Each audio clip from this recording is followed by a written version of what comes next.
9편 113절에서 128절입니다.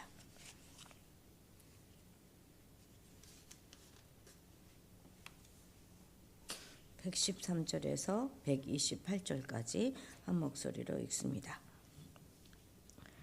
내가 두 마음을 품는 자들을 미워하고 주의 법을 사랑하나이다. 주는 나의 은신처요 방패시라. 내가 주의 말씀을 바라나이다. 너희 행악자들이여 나를 떠날지어다. 나는 내 하나님의 계명들을 지키리로다. 주의 말씀대로 나를 붙들어 살게 하시고 내 소망이 부끄럽지 않게 하소서. 나를 붙드소서. 그리하시면 내가 구원을 얻고 주의 율례들에 항상 주의하리이다. 주의 율례들에서 떠나는 자는 주께서 다 멸시하셨으니 그들의 속임수는 허무함이니이다. 주께서 세상의 모든 악인들을 찌꺼기같이 버리시니 그러므로 내가 주의 증거들을 사랑하나이다. 내 육체가 주를 두려워함으로 떨며 내가 또 주의 심판을 두려워하나이다. 내가 정의와 공의를 행하여 싸우니 나를 박해하는 자들에게 나를 넘기지 마옵소서. 주의 종을 보증하사 복을 얻게 하시고 교만한 자들이 나를 박해하지 못하게 하소서. 내 눈이 주의 구원과 주의 의로운 말씀을 사모하기에 피곤하니이다. 주의 인자하심대로 주의 종에게 행하사 내게 주의 율례들을 가르치소서. 나는 주의 종이오니 나를 깨닫게 하사 주의 증거들을 알게 하소서. 그들이 주의 법을 폐하였사오니 지금은 여호와께서 일하실 때니이다. 그러므로 내가 맞죠? 그러므로 내가 주의 계명들을 금 곧 순금보다 더 사랑하나이다. 그러므로 내가 범사에 모든 주의 법도들을 바르게 여기고 모든 거짓을 미워하나이다. 아멘. 128절까지 읽었습니다. 시편이 모두 150편까지 있잖아요. 그 중에서 가장 긴 시가 이제 바로 이 119편이죠. 그리고 이 시는 이제 어제도 말씀드렸지만 알파벳 시라고 하는 답관체 형식으로 쓰여진 시입니다. 그러니까 알파벳 22글자, 그 글자 순서대로 해서 한 글자당 8자씩을 한 연으로 이렇게 구성되어 있는 것이죠. 그런데 그럼 이렇게 알파벳 C를 쓰는 이유가 무엇일까요? 우리는 그 일을 정확하게 우리가 알 수는 없지만 대부분의 학자들은 아마도 이것을 잘 기억하기 위함이 그 첫 번째 이유일 것이다 이렇게 생각합니다. 그러니까 알파벳 C는 연상작용을 통해서 쉽게 외우고 오래 기억할 수 있는 장점이 있는 것이죠.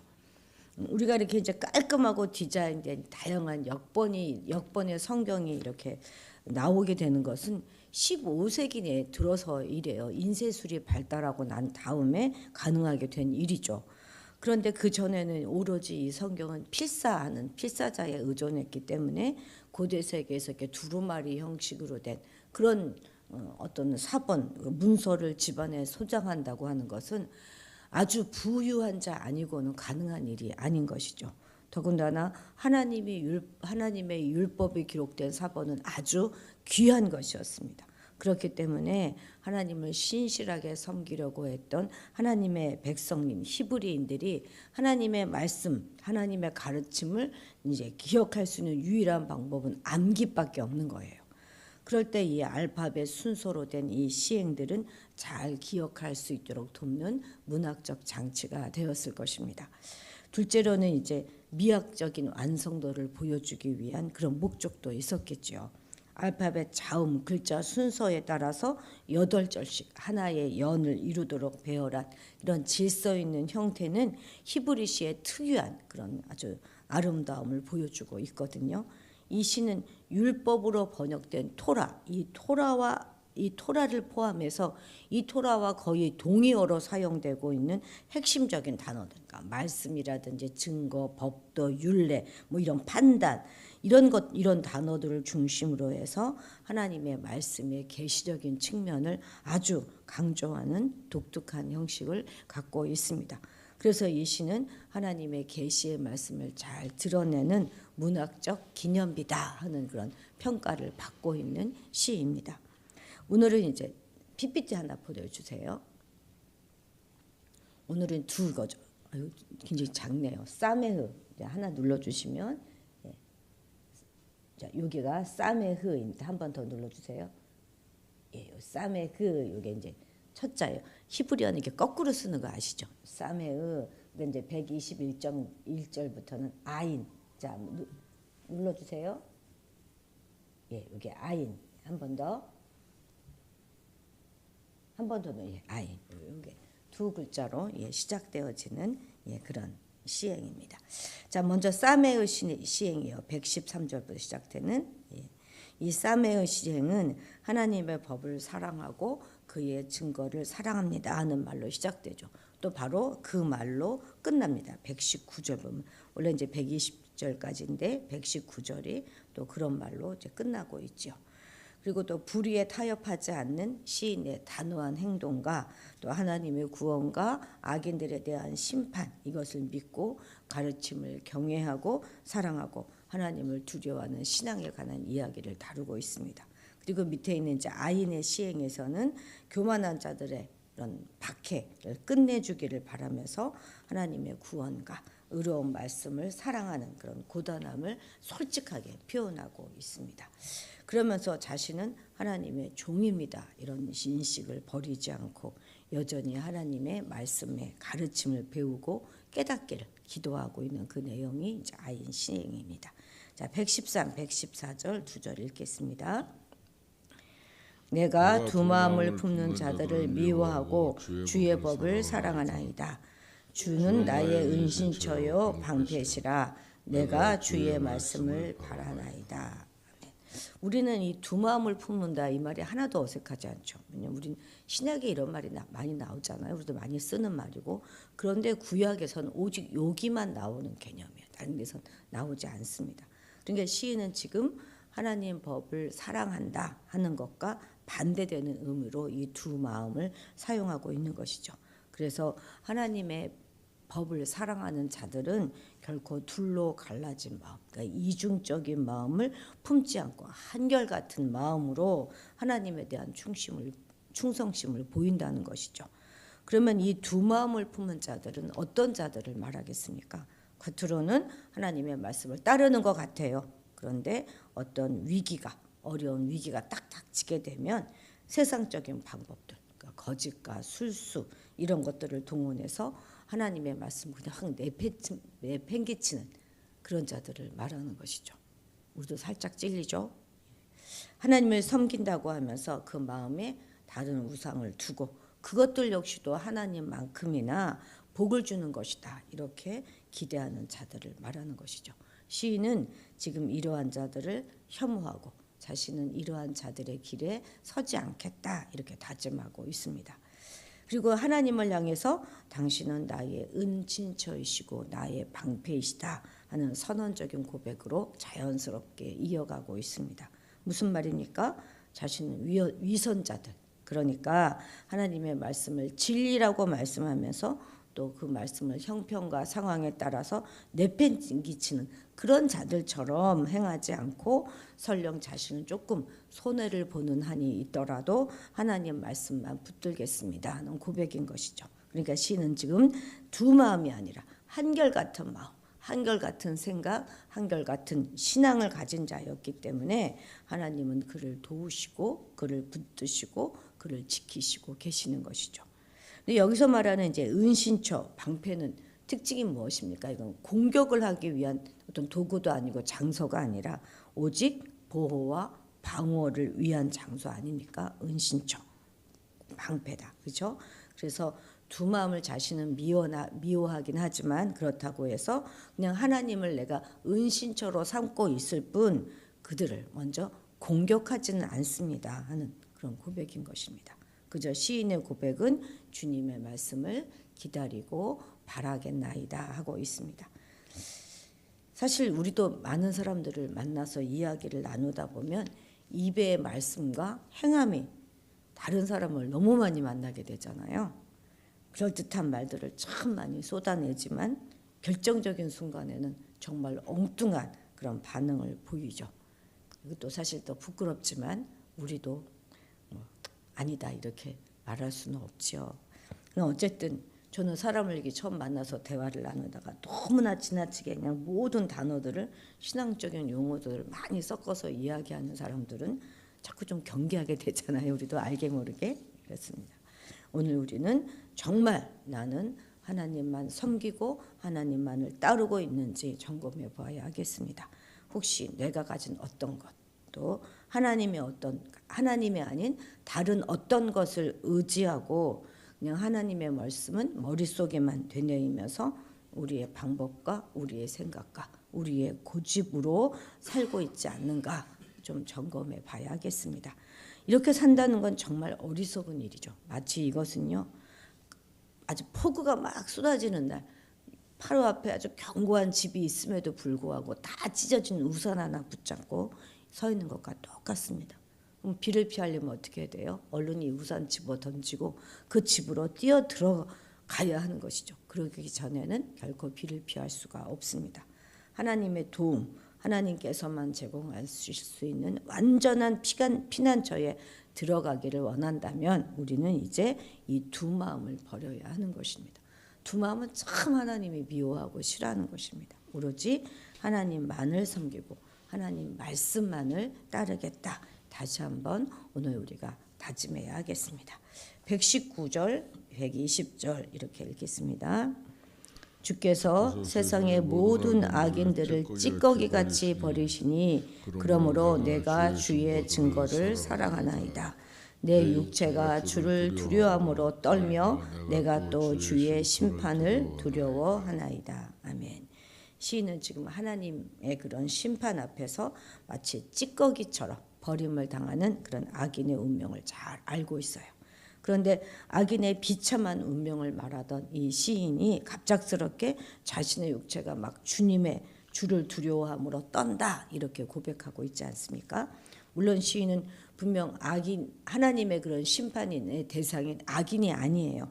그는 분명 하나님의 구원을 확신한 사람이고 그 자신이 깨달은 죄악을 하나님 앞에서 숨겨버리는 그런 종류의 위인도 아닙니다. 그럼에도 불구하고 신이 이처럼 두려움으로 떨었던 이유가 무엇이겠습니까? 그것은 하나님의 심판이 얼마나 두렵고 무서운가 하는 것을 잘 알고 있었기 때문입니다. 여기서 시인이 굳이 내 육체 이렇게 표현한 이유는 바로 그 육신의 연약함을 잘 기억하려고 하는 의도가 있었을 것입니다. 그러니까 지금 하나님 앞에 당당히 서기 위해서 몸부림치고 있지만 자신은 아주 연약하고 변하기 쉬운 그런 육체를 가진 자이기 때문에 언제 어디서건 넘어져서 악인의 자리에 서게 될지 장담할 수 없음을 지금 절감하고 있는 것이죠. 그래서 그는 이처럼 두려워하며 떨고 있다 이렇게 하나님 앞에 고백하고 있는 것입니다. 그렇습니다. 우리는 그 누구도 우리의 앞날을 장담할 수 없어요. 특별한 직분을 가지고 있고 특별한 은사를 받았다 하더라도 결코 예외가 아닙니다. 경성하고 두려움과 떨림으로 우리의 구원을 하나하나 이루어가지 않는다면 언제 어디서 범죄하고 또 타락의 운명이 우리를 붙들어 밀지 아무도 모릅니다. 아주 순간이지 않습니까? 이를 인식한다면 다른 방법 없지요. 그저 매 순간 하나님의 임재와 장차 다가올 그 심판을 생각하고 그 심판의 자리에서 수치당하지 않는 그런 인생이 되도록 스스로를 채찍질하는 그런 노력이 매일 거듭되고 계속되어야만 하겠습니다. 122절도 한번 읽어볼까요? 주의 종을 보증하사 복을 얻게 하시고 교만한 자들이 나를 박해하지 못하게 하소서. 아멘. 예. 여기서 보증한다 하는 말 우리가 많이 사용하는 말이잖아요. 타인의 신분이라든지 능력이라든지 뭐 경력 이런 것에 대해서 틀림없다고 보증하고 증명해지거나 책임을 지는 행위 또는 무엇입니까? 채무자가 채무를 이행하지 못할 경우에 대신 그를 대신하여서 제3자가 채무를 부담하는 일 그런 것들을 보증한다 이렇게 이야기하죠. 오늘날 우리 성도들에게는 누가 우리의 모든 것들을 다 보증해 주고 있습니까? 오직 한 분이신 예수 그리스도만이 우리를 보증해 주시는 유일하고도 완벽한 분이십니다. 여기 본문에서도 당시 시인은 교만한 자들로부터 아주 심한 압박을 받았습니다. 시인은 스스로 그것을 감당할 수도 없고 이길 수도 없고 또 그것을 중단시킬 수도 없는 것이었어요. 그야말로 자신의 힘만을 가지고는 속수무책인 그런 어려움이죠. 마찬가지입니다. 오늘날 우리 성도들을 공격하는 그런 자가 있지 않습니까? 바로 우리를 참소하고 정죄하며 사망의 구렁텅이로 몰아넣는 사탄입니다. 죄를 지었으며 또 죄를 지을 수밖에 없는 그런 연약한 육신을 가진 우리들에게 있어서 이런 사단의 공격은 정말 벗어날 수도 없고 우리가 감당할 수도 없는 아주 혹독한 공격이 아닐 수 없습니다. 그런데 지금 시인은 하나님 앞에서 자신을 당신의 종이다, 주의 종이다 이렇게 고백하고 있습니다. 즉 하나님이 자신의 주인입니다. 이게 고백하는 거잖아요. 그리고 자신을 대신하여서 나를 보증하여 주시기를 담대히 구하고 있습니다. 시인이 이렇게 기도할 수 있는 이유가 무엇입니까? 그것은 하나님은 자신의 기도에 응답해 주시는 분이다 하는 확신이 있었고 또 하나님은 자비롭고 은혜로우시며 모든 것에 풍족하신 분임을 확신하고 있었기 때문입니다. 우리 주님은 자진해서 기꺼이 우리의 모든 문제를 해결하게 주시기 위한 보증인이 되어 주셨잖아요. 실제 모든 문제를 해결하실 능력이 그분에겐 있고요. 이미 우리의 죄와 허물의 빚을 모두 다 변제해 주셨습니다. 이 사실을 반드시 우리가 믿고 주장해야 하겠습니다.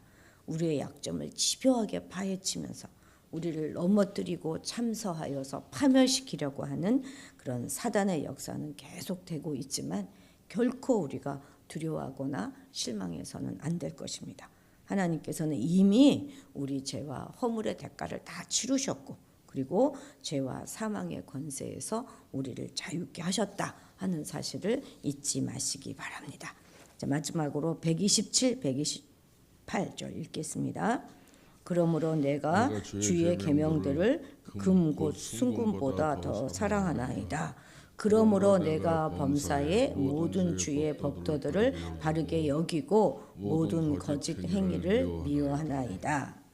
이 두 절은 지금 그러므로라는 말로 연결되어져 있는데요. 앞에 있는 127절은 무슨 말입니까?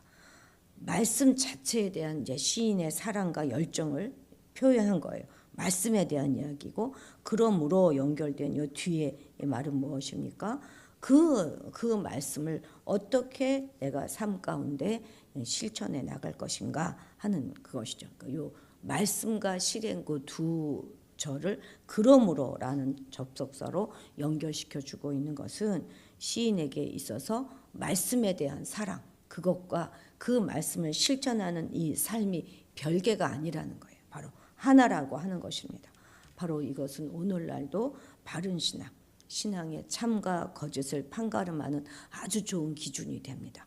참으로 그 신앙이 어떠한지는 그가 말한 그대로 살고 있는가, 그가 입으로 고백한 그대로 그 신앙을 손과 발로 실천하고 있는가는 그것입니다.